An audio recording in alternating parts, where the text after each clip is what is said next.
अब देखिए जो टी सेल ना आपके पास दो होते हैं, एक होता है आपके पास क्या टी हेल्पर सेल, एंड दूसरा आता है आपके पास क्या टी साइटोटॉक्सिक सेल्स।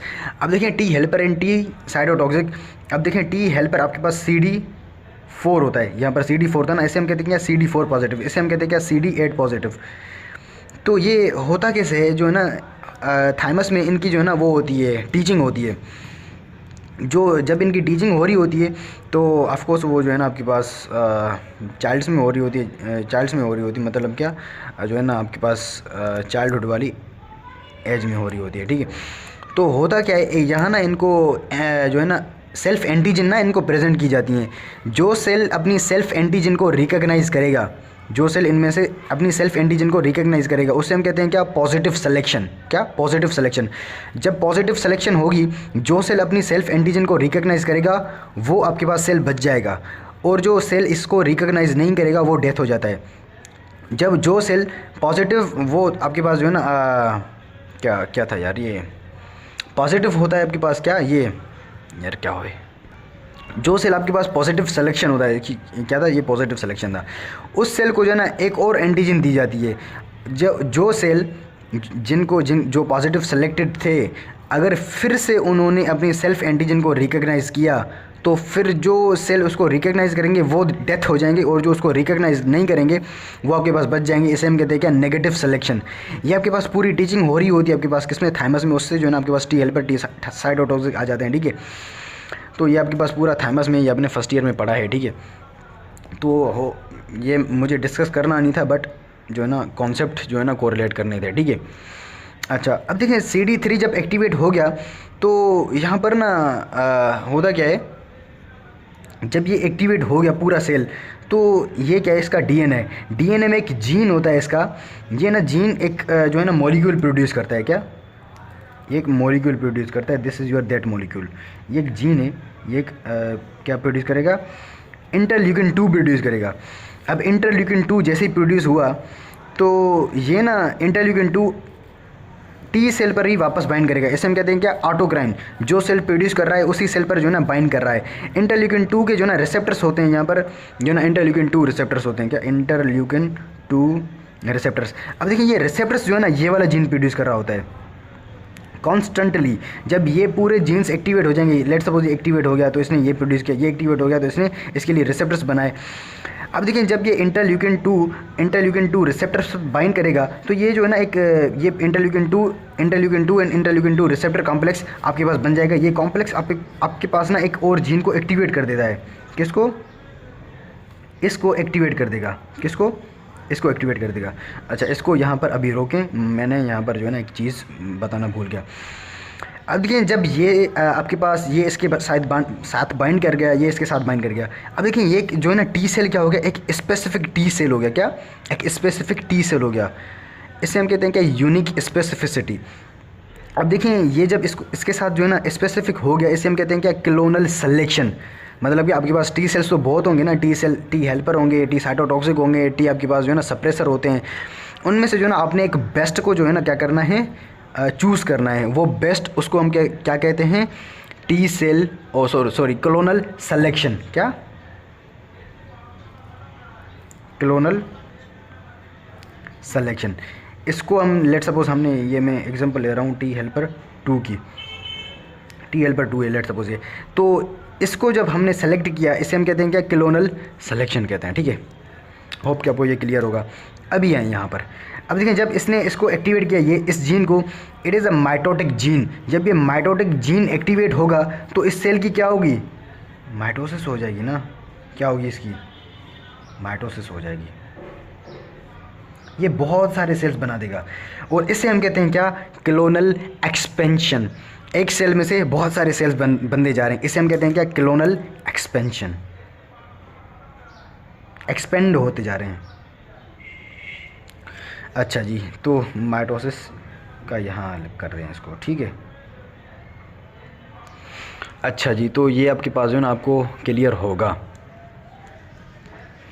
अच्छा, तो यहाँ पर मैंने ये क्या किया है, टी हेल्पर 2 को जो है ना क्या किया है, एक्टिवेट किया है। अच्छा, टी हेल्पर 2 आपके पास जो है ना दूसरी और चीज़ें भी प्रोड्यूस करता है जो कि आपके पास जो है ना एंटी इन्फ्लेमेटोरी होती हैं, मतलब क्या वो इन्फ्लेमेशन को इनहिबिट कर रही होती हैं, ठीक है। उसके बाद लेट सपोज हमने टी हेल्पर 1 को एक्टिवेट किया, किसको? टी हेल्पर 1 को। टी हेल्पर 1 प्रोड्यूस करता है इंटरफिरॉन गेमा। इंटरफिरॉन गेमा स्टिमुलेट करेगा इसको, इन्फ्लेमेशन को, ये इन्फ्लेमेशन को स्टिमुलेट करेगा, ठीक है। अच्छा, लेट सपोज हमने टी हेल्पर 17 को एक्टिवेट किया है।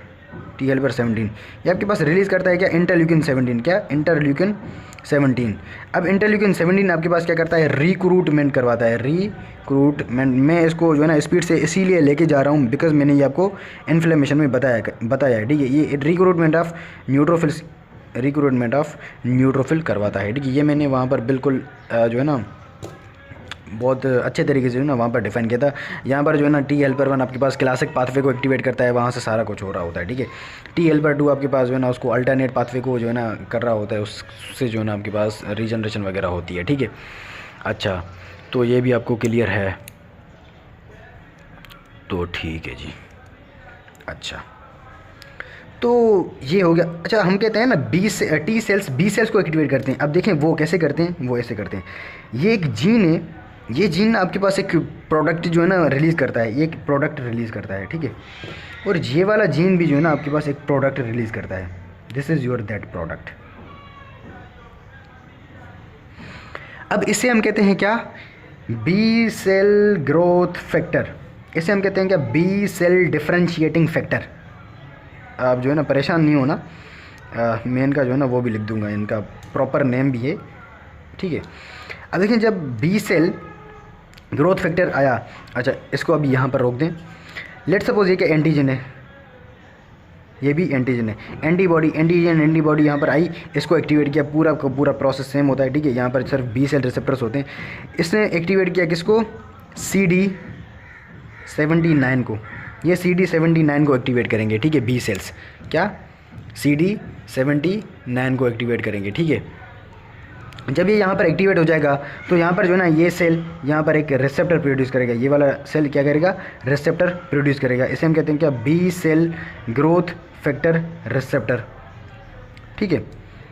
जब B cell growth factor receptor यहाँ पर बन गया तो ये जो रिसेप्टर है बी सेल ग्रोथ फैक्टर है, बी सेल ग्रोथ फैक्टर यहाँ पर आकर ना इसके साथ बाइंड करेगा। जब इसके साथ बाइंड करेगा तो ये ना एक सिग्नल भेजते हैं किसको? इस जीन को। इस जीन को जब ये सिग्नल भेजेंगे, इसको स्टिमुलेट करेंगे तो यहाँ पर क्या होगी? माइटोसिस हो जाएगी। किसकी? यहाँ पर क्या होगी? माइटोसिस हो जाएगी। जब इसकी माइटोसिस होगी तो आपके पास ये क्या हो जाएगा? बी सेल क्लोनल एक्सपेंशन हो जाएगा, ठीक है। आपको ये क्लियर नहीं होगा, अभी मैं करता हूँ कैसे, ठीक है। अभी मैं पूरा डिफाइन कर देता हूँ।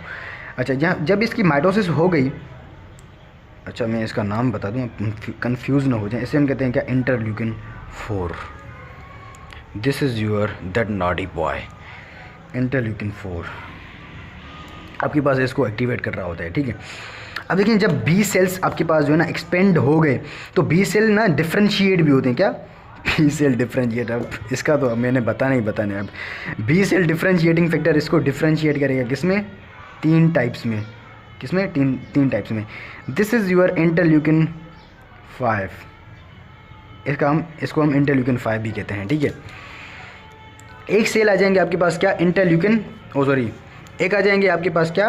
B cell antibody producing cells. जब डिफ्रेंशिएट होंगे तो ये आपके पास किस में आ जाएंगे? प्लाज्मा सेल्स में, because plasma cells are the antibody producing cells. क्या? बी सेल्स आपके पास यहाँ पर क्या करेंगे? फिर एंटीबॉडी प्रोड्यूस करेंगे।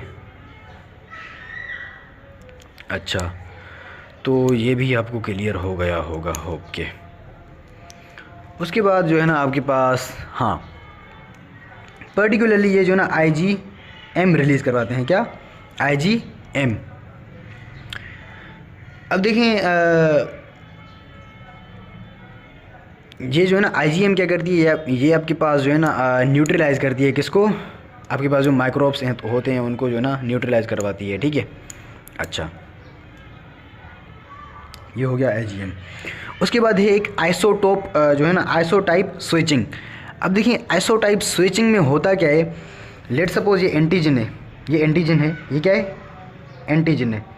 अब देखिए लेट सपोज मैंने एंटीजन लिए, एंटीजन में जो है ना मैंने एक टाइप लिया है, let suppose antigen use polysaccharide, क्या पॉलीसेकेराइड है एंड लिपिड है, क्या पॉलीसेकेराइड है एंड लिपिड है।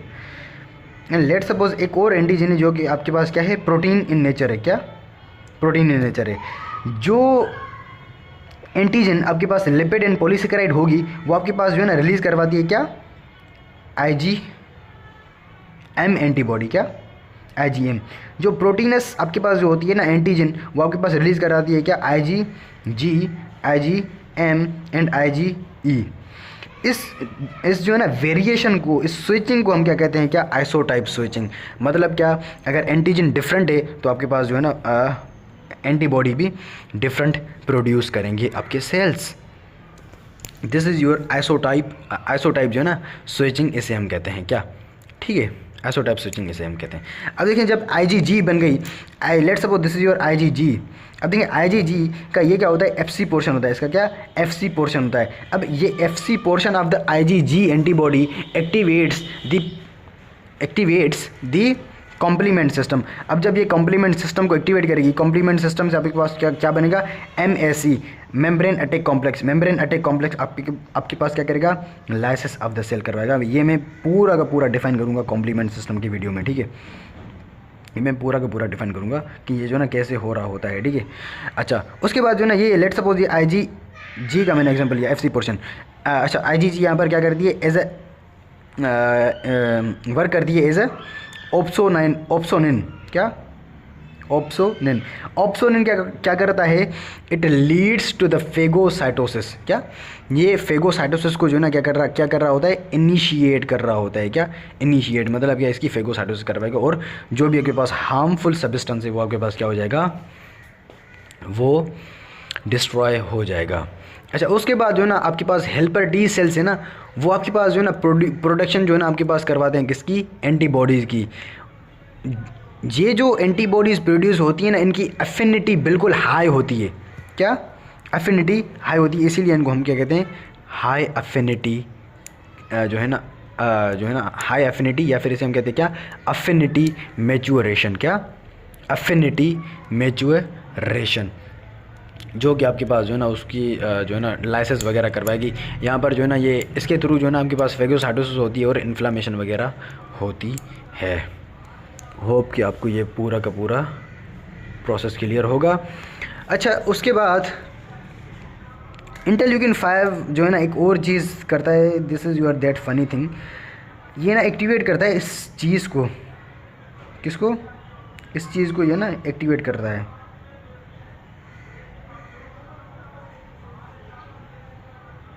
ठीक है, आपके पास कोई भी बुढ़ा आदमी है, चश्मा वगैरह पहना हुआ है, ठीक है, this is your neutrophil, oh sorry not neutrophil, this is your eosinophil, stimulate the eosinophil. And interleukin 4 stimulates the IgE secretion from the mast cells. जब ये दोनों प्रोड्यूस होंगे तो ये आपके पास जो है ना, ये आपके पास क्या करता है, आपके पास ना इसका फंक्शन होता है आपके पास क्या, पैरासिटिक रिएक्शंस या फिर एलर्जिक रिएक्शंस में जो है ना ये आपके पास एक्टिवेट होते हैं, किसमें, पैरासिटिक एंड एलर्जिक रिएक्शंस में ये एक्टिवेट होते हैं। और इनको एक्टिवेट कौन करता है, दिस इज़ नॉट इम्पॉर्टेंट, इनको एक्टिवेट कौन करता है इज़ इम्पॉर्टेंट। T हेल्पर 2 से आ रहा है ना इंटरल्यूकिन 5, MCQ ऐसे ही बनेगा, क्या MCQ ऐसे ही बनेगा कि जो ना पैरासाइटिक एंड एलर्जिक सबको पता होता है, ये वाला पता नहीं होता इसको, उनको मतलब उनको, ठीक है। एंड IgE आपके पास क्या करवाएगी, अच्छा IgE आपके पास जो है ना ये भी ना आपके पास जो है ना उसमें आती है, एलर्जिक एंड पैरासाइटिक रिएक्शंस में आती है। अच्छा यहाँ पर मैं एक चीज़ बताना भूल गया, ये जो है ना आपके पास यहाँ पर IgM नहीं होगा, IgA होगा, IgA। अब देखिए IgA का जो है ना कि टिपिकल सा फंक्शन होता है, ये क्या करती है आपके पास रेस्पिरेटरी ट्रैक्ट एंड जहाँ पर भी म्यूकोजा वगैरह होता है ना, GIT रेस्पिरेटरी, वहाँ पर उस म्यूकोजा को जो है ना ये जो है ना क्लीन रखती है, क्लीन जब IgA आपके पास नहीं होगी, तो ये मैंने माइक्रोबायोलॉजी में डिस्कस किया था, यहाँ पर जो है ना IgA प्रोटीएजेस आपके पास जो है ना एक बैक्टीरिया है जो रिलीज़ करता है आपके पास, आई थिंक कि जो है ना स्ट्रेप्टोकोकस नमूनिया आया था वो, ठीक है। स्ट्रेप्टोकोकस नमूनिया आपके पास IgA प्रोटीएजेस प्रोड्यूस करता है, इसको डैमेज करेगा तो आपके पास क्या होगी, सोर थ्रोट होगा। सोर थ्रोट की वजह से आपके पास ओटाइटिस मीडिया हो जाएगा, ओटाइटिस मीडिया की वजह से आपको जो है ना मेनिंजाइटिस हो जाएगा, उसकी वजह से आपको साइनोसाइटिस हो जाएगा, ठीक है। तो IgA इज़ इम्पॉर्टेंट, ठीक है। IgA का फंक्शन आपको याद होना चाहिए, और ये most of the time secretions में होती है। IgG आपके पास जो है ना प्लेसेंटा को क्रॉस करती है, IgE आपके पास एलर्जी के रिएक्शंस में आती है। अच्छा, तो ये भी हमारे पास हो गया। उसके बाद जो है ना अच्छा, यहाँ पर मैंने एक चीज़ मिस कर दी है, वो आपको पता होगी, जो है ना इनके मेमोरी सेल्स वगैरह भी बनते हैं, वो आपके पास जो है ना अगर दोबारा इन्फेक्शन वगैरह वही आए तो उसको हम जो है ना किल करने में उनको आसानी हो, ठीक है। ये मैंने बताया नहीं है, वो आपको जो है ना पता होगा, ठीक है। अच्छा, तो ये भी हमारे पास हो गया। अच्छा, यहाँ पर मैं ना एक चीज़ बताना भूल गया, ये जो एंटीजन है ना बी सेल पर ये एंटीजन ना एक और रिसेप्टर के साथ भी बाइंड करती है। Let's suppose this is your that receptor. इस रिसेप्टर का नाम हो जाए आपके पास क्या, CD21। क्या, CD21। जब इसके साथ बाइंड करेगी तो ये जब इसके साथ बाइंड करेगी तो ये ना आपके पास ये एक सिग्नल देती हैं। हाँ, ये वाला सिग्नल होता है, यार ये मैं बताना भूल गया, गड़बड़ कर दी मैंने। ये जो है ना जब ये इसके साथ बाइंड कर रही है, ये वाला सिग्नल होता है आपके पास क्या, सिग्नल 1। ये वाला जो सिग्नल होता है ये आपके पास क्या होगा, सेम एज उसमें था, यहाँ पर क्या था, CD28 था, यहाँ पर CD21 आ गया, ऐसे आप क्या कहेंगे, सिग्नल 2 कहेंगे। यार ये पूछ सकते हैं आपसे, ठीक है, तो तभी मैंने आपको ये ना बताया, ठीक है। अच्छा, तो दिस इज़ ऑल अबाउट, नहीं इसमें जो है ना आपके पास मैक्रोफेजेस आपके पास जो है ना हाँ, बी सेल्स का तो आपको पता होगा, वो जो है ना आपके पास स्प्लीन वगैरह में होते हैं, वो ना आपके पास इसमें क्या होता है, ये नोड्यूल्स में प्रेजेंट होते हैं, नोड्यूल्स में, ठीक है। जब ये एक्टिवेट होते हैं, let's suppose this is your normal nodule, ये आपके पास क्या होता है, प्राइमरी नोड्यूल होता है, ठीक है। इसे हम कहते हैं क्या, प्राइमरी नोड्यूल, और ये जो है ना आपके पास बिल्कुल कॉम्पैक्ट होता है। और जो सेकेंडरी नोड्यूल है, लेट्स सपोज मैंने इसको क्या किया है, T हेल्पर 2 के साथ, इसको T हेल्पर 2 के थ्रू जो है ना इसको स्टिमुलेट किया है, ये अब डिवाइड हो रहा है। तो जब ये डिवाइड होता रहता है तो इसमें जो है ना बीच में एक जो है ना पेल स्टेनिंग आती है, इसे हम कहते हैं क्या, जर्माइनल सेंटर। ये आपको पता है, वो पता होगा, ठीक है, ये आप फर्स्ट ईयर में करके आए हैं, ठीक है। जब इसमें जर्माइनल सेंटर आ जाएगा तो इसमें जो है ना सम ऑफ द T सेल्स भी आते हैं इसमें, ठीक है। बी सेल्स जो है ना आपके पास, ये क्या है, प्राइमरी वो है आपके पास नोड्यूल है, इसमें सिर्फ बी सेल होते हैं, और जो है ना सेकेंडरी में आपके पास जर्माइनल सेंटर में बी सेल्स भी होते हैं एंड T सेल्स भी होते हैं। यहाँ पर जो है ना ये डिफ्रेंशिएट जब हो रहे होते हैं तो यहाँ पर T सेल्स भी इसमें आ जाते हैं, और इसे आप क्या कहते हैं, जर्माइनल सेंटर कहते हैं, ठीक है। ये मैंने यहाँ पर मिस कर दिया था, आप ना इसको याद कर लेना। और T सेल्स आपके पास थाइमस में होते हैं, और T सेल्स आपके पास मिच्योर कहाँ पर होते हैं, थाइमस में होंगे, एंड बी सेल आपके पास कहाँ मिच्योर होंगे, बोन मेरो में मिच्योर होंगे, ठीक है। ये थोड़ी बेसिक सी बातें थी, वो जो है ना मैंने बताना भूल गया था, बिकॉज मैंने मेजर पोर्शन कवर करना था, ठीक है। होप कि आपको जो है ना ये वाला पूरा का पूरा टॉपिक क्लियर होगा।